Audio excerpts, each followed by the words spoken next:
আসসালামু আলাইকুম ওয়া রাহমাতুল্লাহি ওয়া বারাকাতুহু। বিসমিল্লাহির রহমানির রহিম।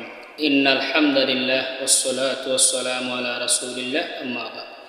সম্মানিত ভাই ও বন্ধুরা, আজকের এই ভিডিওতে আমি আপনাদের সাথে আলোচনা করব স্বপ্নে কোনো মানুষ যদি খোলা দেখে এর ব্যাখ্যা কী।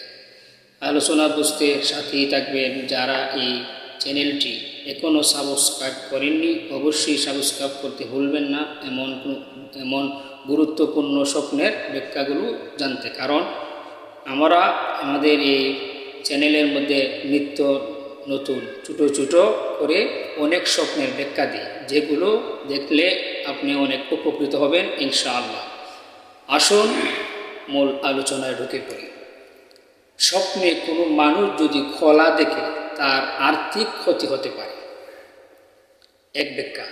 আরেকটা হলো, স্বপ্নে কোনো মানুষ যদি খোলা খেতে দেখে ইহা পরকালে মঙ্গল হওয়ার সম্ভাবনা রয়েছে। 3 নম্বর ব্যাখ্যা হলো, স্বপ্নে কোনো মানুষ যদি খোলা বিক্রি করতে দেখে তাহলে তার সম্পত্তি বৃদ্ধির সম্ভাবনা রয়েছে।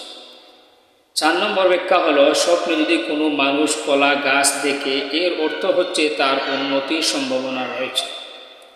5 নম্বর ব্যাখ্যা হলো, স্বপ্নে যদি কোনো মানুষ কলা গাছ রোপণ করতে দেখে তাহলে এর ব্যাখ্যা হবে সে নিজে সুখী হবে এবং জীবনে সুখ শান্তি আনন্দ ভোগ করবে।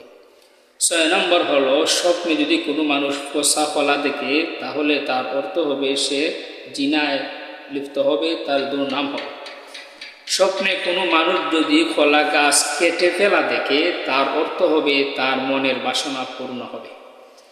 8 নম্বর ব্যাখ্যা হলো, স্বপ্নে যদি কোনো মানুষ কলা মানুষকে দান করতে দেখে তাহলে পার্থিব মায়ায় জড়িত হবে।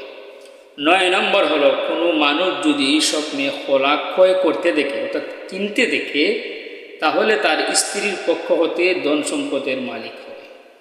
10 নম্বর হলো, স্বপ্নে যদি কোনো স্বামী এবং স্ত্রী একই সাথে কলা খেতে দেখে তাহলে তাদের সন্তানের দ্বারা উপকৃত হবে এবং তাদের সন্তান হবে যারা নিঃসন্তান রয়েছে। আশা করি বুঝতে পেরেছেন। আরও আপলোড পেতে সাথেই থাকবেন। আপনাদের মঙ্গল এবং দীর্ঘ আয়ু কামনা করে এখানেই শেষ করছি। দেখা হবে অন্য ভিডিওতে। খুদা হাফেজ। আসসালামু আলাইকুম।